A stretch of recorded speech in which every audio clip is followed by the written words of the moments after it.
talking about or discussing the very popular Memorandum of Understanding and the regional security with U.S. Gulf and regional counterparts, and also focusing over mainly the regional developments with senior officials from the U.S., from UAE, from Qatar and Pakistan, and also from Turkey, discussing the possible means for reaching a safe haven when it comes to an economic exit out of this crisis.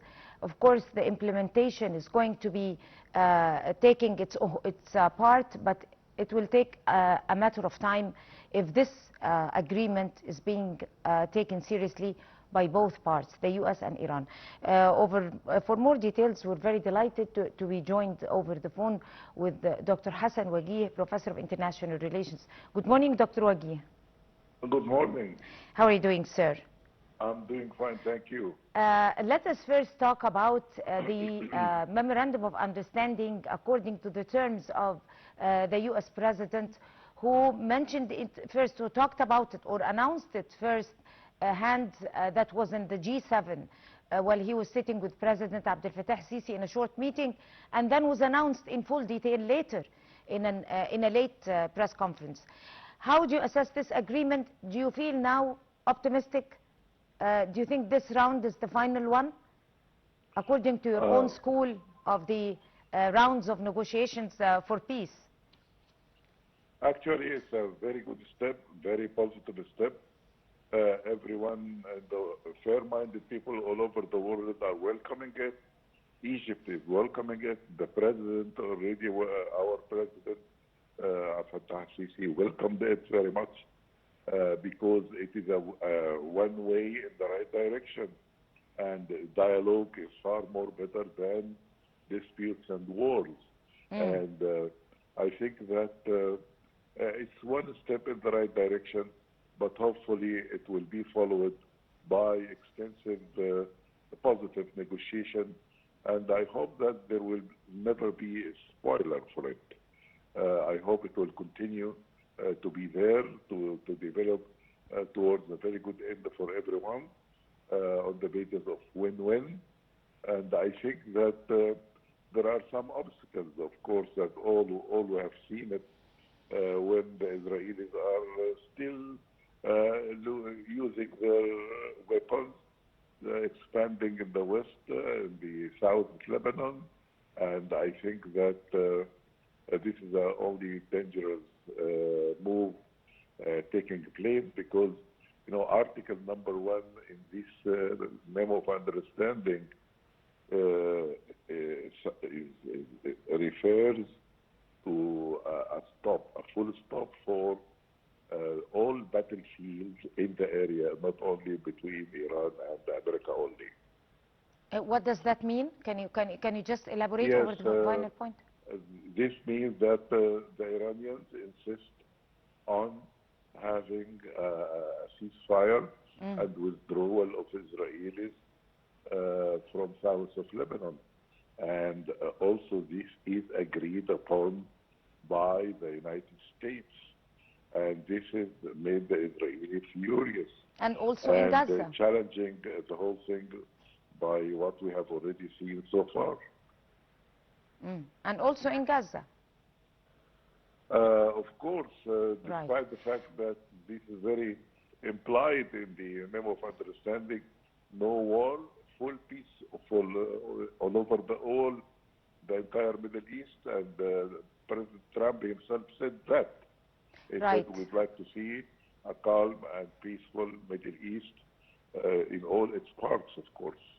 Right. Thank you for raising that important point, which we're about to focus on later in the coming few questions. But then let me again elaborate over the nature of giving a term or using an MOU and not referring to a peace agreement. What exactly is the difference between an MOU and a peace agreement? Usually an MOU is something that might be not obligatory, and it could be used on a lower level. But a peace agreement is something that is that we have always known for years for in history, other peace agreements that were taken and were obligatory to both parts. If you like to elaborate, please. Yes, of course, there is a difference. There is a good difference between a memo of understanding and an international agreement or any kind of agreements. Agreement is a very deeper term, of course, and with deeper implications. But again, a memo of understanding all the time is a starting point.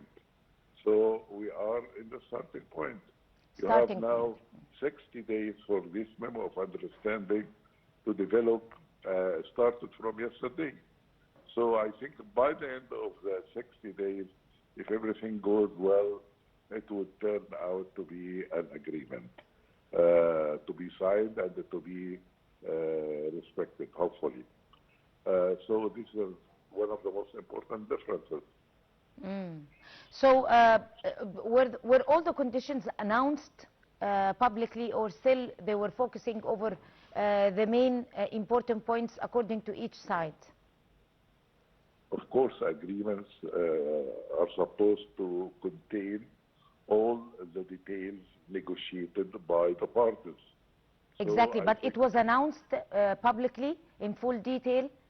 How many and what nature, what exact conditions? Most of the agreements are there to be fully declared, supposedly to be fully declared. But there is some agreements in the world that has certain hidden agendas and certain hidden points. The whole world is not free from that.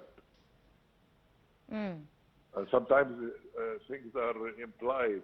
You don't have to make an article for it, because sometimes it's non-negotiable. Yes, because I was asking about the key political and security measures and points that were taken in this particular memorandum of understanding. This should be declared in details when it comes to an agreement.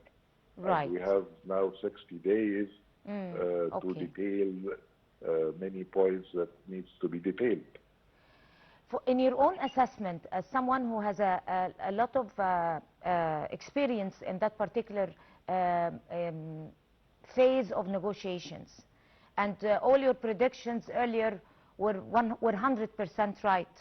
So how do you assess that particular move by both sides this time to come to a good end? We all are optimistic because we have to be optimistic. But again, you know, the United States narrative inside the United States is changing towards achieving a peace and ending this war. So I think this will have a very important input in getting this done. But again, if you have the Israelis insist on their aggression and their zero mentality, and you know, when you have, for instance, when you have the negotiation between Israel and the Lebanon, and you have the key negotiator, Israeli negotiator, who authored the book, A Peace to Resist. This is his book, and this is his mind, and extremism there, and he is embodying the movement in the West Bank to annex the West Bank and to have all this kind of, all the jazz that we are watching, and the whole world is condemning. So if you have the mentality of zero-sum game, and the government, the rightist government in Israel continue to be like that, I hope there will be change over there. Right. So as we can understand, neighbors should be respected, and if we'd like to coalesce, ceasefire should be there, peace should be there, rights should be returned. Right. Political observers worldwide now who are observing the whole scene and assessing it are taking their reservations on the challenges over this whole agreement or this step, in fears of like some stubbornness on the Israeli side, like you kindly mentioned, breaching the norms of the agreement and again using aggression in southern Lebanon and all this. And again on the Iranian side, the stubbornness on the nuclear activities part, giving it completely up, which is totally rejected, and also over the assets, the frozen assets, might be met with some stubbornness on the U.S. part. So those are one of the main reservations or challenges that might be meeting or taking its course before standing before this, the continuation of this agreement. Yes, of course, as you have already mentioned, there are some good barriers to implement this memo of understanding and transform it into a permanent agreement. Yes, of course, there are some good barriers. And this would rely on how the good negotiators could meet these challenges and overcome it.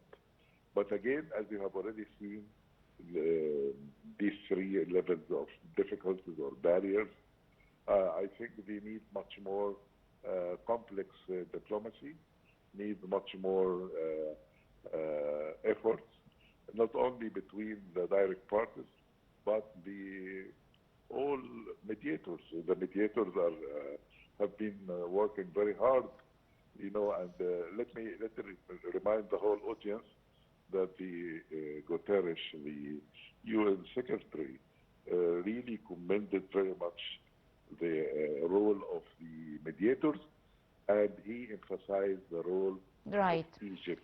Egypt's role is very important, and also Egypt will help to implement, to give a hand in implementing this agreement, because it is for the sake of the entire world. Right. My final question to you, sir, is that how do you assess the very generous and excellent diplomatic efforts that were taken by Egypt, especially that was mentioned also by President Donald Trump in his first in the meeting of the G7, that private meeting with the President al-Sisi. How important were the Egyptian efforts, especially that we are good at it? Yeah, I think that the Egyptian diplomacy and the President diplomacy proved to be very vital and very important and very felt by the entire world. And that was reflected by the very welcome reception for the President in the G7 meeting. And I think that this role is to continue to facilitate the whole situation. And you can understand that what Trump said is extremely very gratifying. And also don't forget that he is aware of how Netanyahu mentality is an obstacle, and he declared statements to that meaning in a very clear way and in public.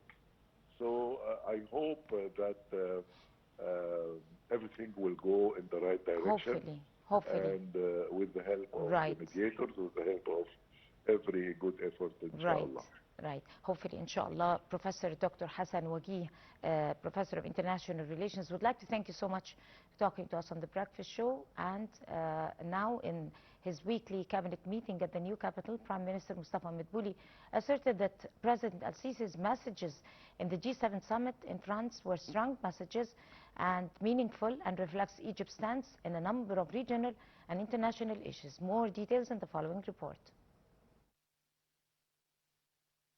Prime Minister Mustafa Madbouli said the messages delivered by President Abdel